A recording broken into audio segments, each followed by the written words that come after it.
All right, we're rolling. Here's what I want to talk about. My thoughts on why I don't really care to live in a house, my outlook on them, and yeah. Because in my opinion, a house is just a cubicle. That is all it is. That's all a house is. And people are like, well, what do you mean? Most of you, if you could get away with never working again, you never would. That's why I think it's funny when people try to act dignified about Social Security. No, it's just when the welfare check is acceptable. When I look at a house, and I look at all the effort you have to put into it, we're not talking about in the ye old 1950s or 60s or 70s. By the way, boomers, thanks for leaving us a scorched wasteland of an economic world for these kids to grow up in. I'm a person that adapts to the world around me. And I look at a house and I think to myself, as much as they want for houses, like I bought my place way back in the day for 50 grand. And it took me 6 years to pay it off. A waste of 6 years of my life, in my opinion, if I really look back on it, honestly.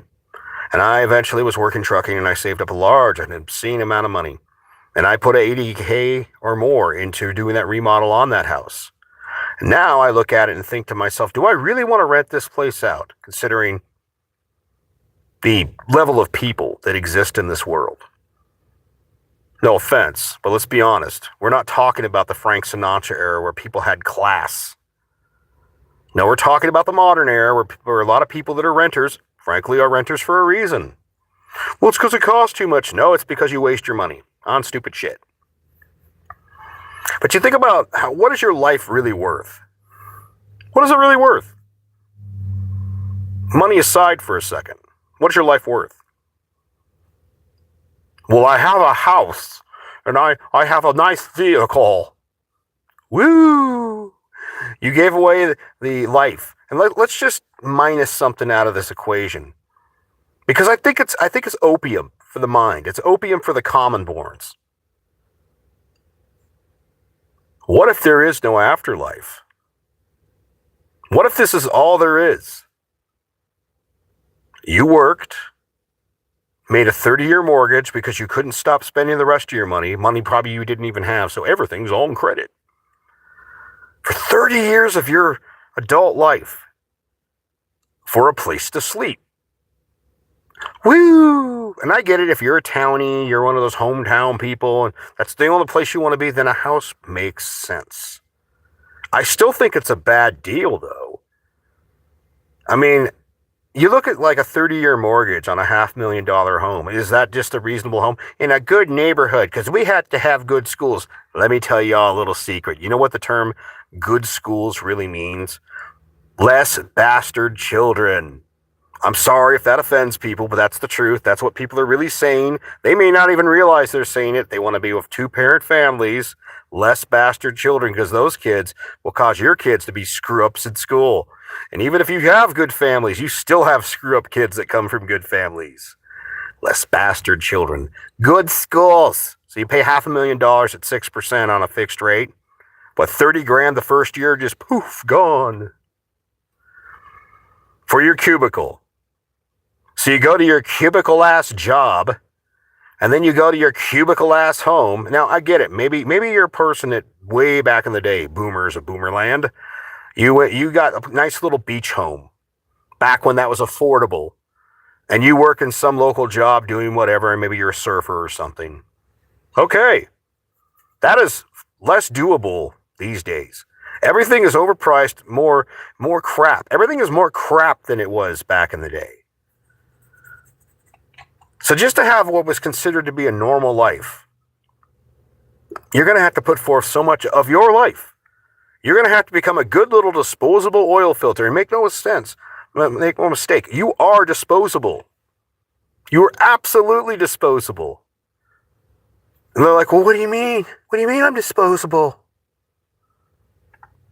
I mean, at a certain point, when you reach a certain age, that's when they give you the welfare check, Social Security, because it is welfare.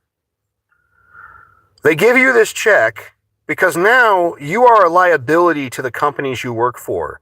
You could have a heart condition or something. You could have some sort of issue, and bada bing, bada boom, that company doesn't want to pay for it. So they put you, old oil filter on the scrap heap.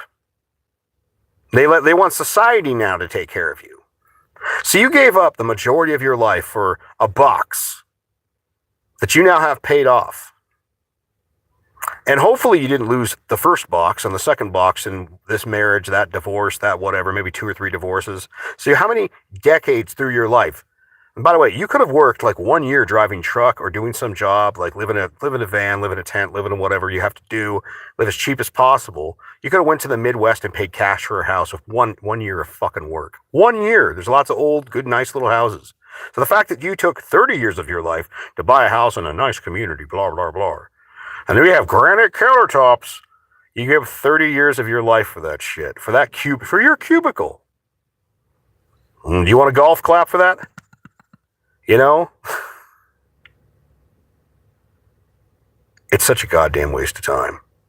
And why I refer to you people, you common-borns, as oil filters is, yeah, you just filter the world's shit year after year after year after year, and when you become less effective or potentially a liability, they unscrew you, throw you in the recycling bin, and we'll get to how they recycle you.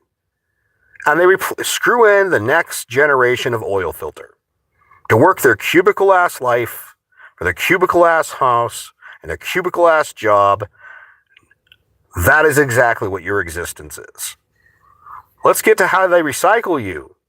So now you're old, and they're giving you this little check, way less than you would make working a job. But enough, hopefully, if you have a paid-off house to get by. Oh, wait, you get your new mortgage. Remember that health insurance that was oh so precious from the business you worked at? Now you got to pay for that. So now you got a new form of a mortgage called your health insurance as an old person, which always increasingly goes up because you're increasingly more of a problem.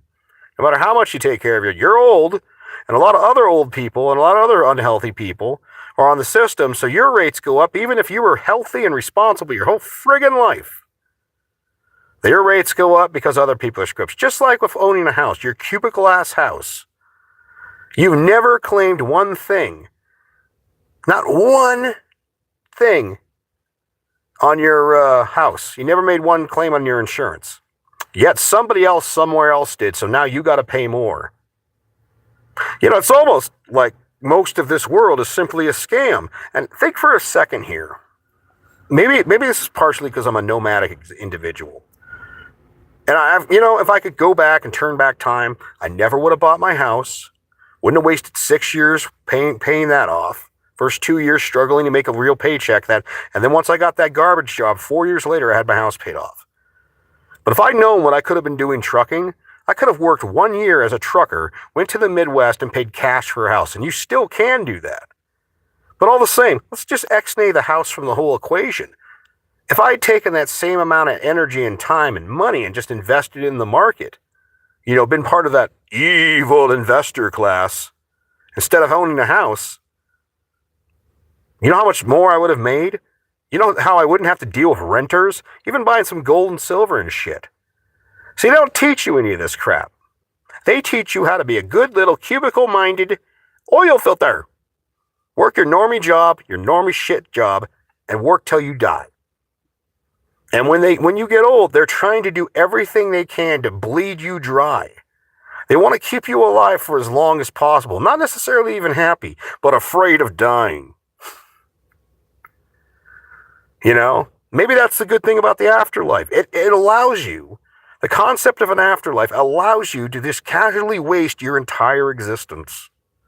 Your entire fucking existence can be easily wasted on the service of servicing everybody. You are literally born, bred, and raised to give a blowjob to everyone else around you. Because you don't want to be unacceptable, do you? Oh, you don't want to. What if they don't like you? Well, let me tell you the real truth, the real God-honest truth about most people. I've said it before and I'll say it again. The enemies in your life were never going to do anything good for you to begin with. Maybe the only good they did for you is they would show you, they taught you what you needed to know because you had to fucking combat against them. But the truth is, they were never going to do anything good for you. What about the people, your friends and family? When the shit hits the fan, you watch, you realize most of them weren't around anyways. They weren't really there to begin with. So what ends up happening is they like, well, I wish I could help you, buddy. You've been good to how many people throughout the course of your life? Where are they now? They all go quiet. They all go silent. So they're fucking useless too. What about all the other people, the middle of the road people? Well, they got their own problems. So it turns out there is only you. It is you versus the world. And the house, the cars, the crap, and all the shit is just something slowing you down. And let's say there's no heaven or hell. You spent how many years of your life just to get some things that inevitably, a lot of it, whatever nice car you had, hey, it's in the crusher now. It's in the crusher. You get to the end of your life, you know all those precious things in your house that you care oh so much about? Turns out most of those things are now in a dumpster or the Goodwill. The few things that your family cared about, they took a few trinkets. They sold off whatever was worth money. That was the meaning of your oil filter ass existence, your cubicle ass life. Your cubicle ass life. I'm Freedom Phil. That was the meaning of your life. It wasn't whatever writings or whatever you believe. Nobody gives a shit about that. Unless you get famous, nobody gives a shit about you. So it turns out, like I said, the bad people in your life, they were never going to do any good for you anyways. And the good people in your life, most of them were never going to do any good either. So what I'm getting at with this, I'm middle-aged. Look at me, come on now. See that salt and pepper? You figured it out. What I'm getting at with that is that if there's only you, and you only got to focus on you, and I'm a nomad, I'm a natural nomad. Like the whole idea of living in my house, I can't stand it. The only reason I keep the place is because the market is shit right now. It's a buyer's market, and I'm not selling cheap. I'm not. So I'll turn it into a rental, and hopefully that'll work out. Hopefully it won't be a problem. At least if it's a problem, I'll be able to claim it as a deduction. Woo! But imagine the person unburdened. No cubicle-ass house, no cubicle-ass life, not a bunch of fake-ass people around you, your friends, your family, the people in your church or tabernacle or mosque or whatever the fuck you believe in. None of this fake shit.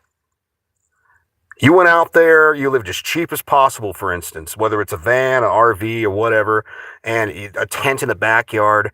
You know, if you're a trucker, you live in the truck, and they have like a van. And you're making 80 to 100K a year and you're investing. You're in your teens, potentially, and you're part of the investor class. Making compound interest, making 10% on every dollar. You get $100,000, you just made $10,000 that year. Actually, it pays more like anywhere from 10 to 16%. But year over year, 10%. Move to a state that has no capital gains, doesn't charge you state income tax. You do these things.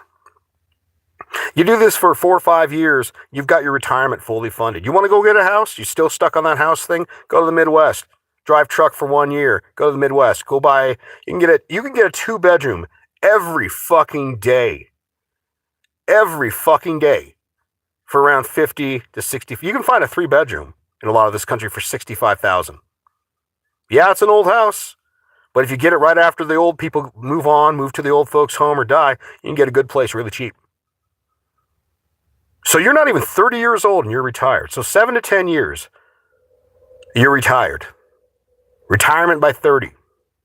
What do you want to do with the rest of your life? If there's no heaven or hell? Because, you know, maybe you would be a little more conscious about your health, your life, your existence. But me, I look at the whole house life, the whole way of living like that, and I'm just like, it's just a cubicle existence. It's just a waste of your life. I'm not with it. It's just not my thing. So anyhow, y'all take it easy. Freedom Phil out.